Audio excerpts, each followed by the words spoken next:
उसे लक्ष्मी, सरस्वती, माँ दुर्गा के रूप में देखा जाता है और नवरात्र के दिनों में तो साक्षात उसे घर घर में पूजा जाता है। फिर क्या हो गया कि आज वह अपने अस्तित्व की लड़ाई लड़ रही है, वह अपने जीवन की भीख मांग रही है। अरे बेटी तो हर घर की शान है, उसी से घर में रोशनी है, बेटी तो घरों को जोड़ती है। तो आइए बेटियों के सम्मान में हम एक नाटक प्रस्तुत करने जा रहे हैं, जिसका शीर्षक है बेटी बचाओ बेटी पढ़ाओ। मीरा, ओ मीरा, तुमने मुन्ना को कहीं देखा क्या? पता नहीं सुबह सुबह कहाँ चला गया। अभी उसने कुछ खाया भी नहीं, दूध भी नहीं पिया और स्कूल जाने की तैयारी भी तो करनी है। नहीं माँ, मैंने तो मुन्ना को नहीं देखा। मैं तो सुबह से बर्तन ही धो रही हूँ। माँ, मुझे भी स्कूल जाना है। मुझे पढ़ना लिखना बहुत अच्छा लगता है। मेरा भी दाखिला स्कूल में करा दो ना माँ। ए छोरी, बड़ी है स्कूल जाने वाली, घर के कामकाज अच्छे से सीख ले, आगे चलकर यही तेरे काम आने वाले। पढ़ लिख कर कौन सा तुझको कलेक्टर बनना है? जल्दी जल्दी बर्तन साफ कर। माँ जी, मीरा को भी स्कूल में दाखिला दिला दीजिए ना, उसे भी पढ़ना लिखना जरूरी है। तू चुप कर, पढ़ना लिखना ये तो केवल लड़कों का काम है, उन्हें आगे चलकर घर गृहस्थी की जिम्मेदारी भी संभालनी होती है।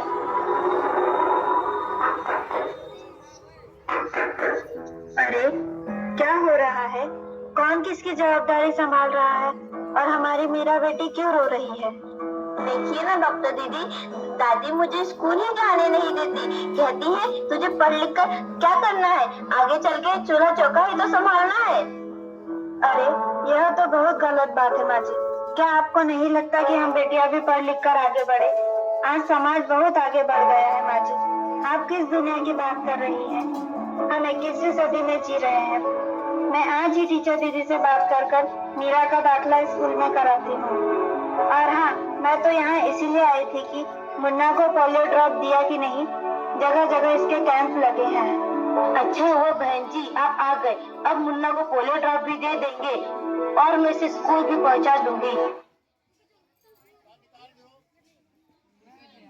होगी और एक दिन पढ़ लिख कर मेरी तरह बहुत अच्छी डॉक्टर बनोगी। ठीक है बेटा। तू जरा एक गिलास पानी तो लाना। अभी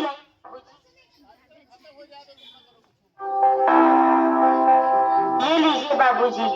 अरे ये देखो, अखबार में प्यारी बेटी के बारे में कितनी सुंदर कविता आई है। आओ मैं तुम्हें यह कविता पढ़कर सुनाता हूँ।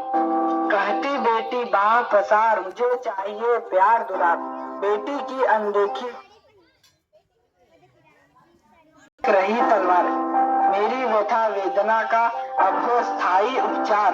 जब माई जग में न होगी तो तुम जन्म किससे पाओगे, जब बहन होगी घर आंगन में तो किससे रूठोगे, किसे मनाओगे, जब दादी नानी न होगी तो तुम्हें कहानी कौन सुनाएगा, जब कोई स्वप्न सुंदरी ही न होगी तो तुम किससे ब्याह रचाओगे, जब घर में बेटी ही न होगी तो तुम किस पर लाड लुटाओगे, जिस दुनिया में स्त्री ही न होगी उस दुनिया में कैसे रह पाओगे, जब तेरे घर में बहू ही न होगी तो कैसे वंश आगे बढ़ाओगे, नारी के बिन जग सुना है, तुम ये बात कब समझ पाओगे।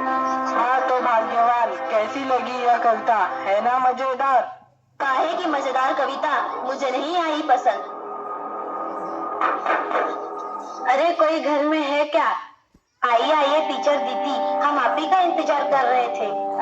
हाँ जरा मैं कुछ दिनों के लिए बाहर चले गए, इसलिए यहाँ नहीं आ पाए। डॉक्टर बहन जी कह रही थी आपने मेरा तो अभी तक दाखिला नहीं कराया।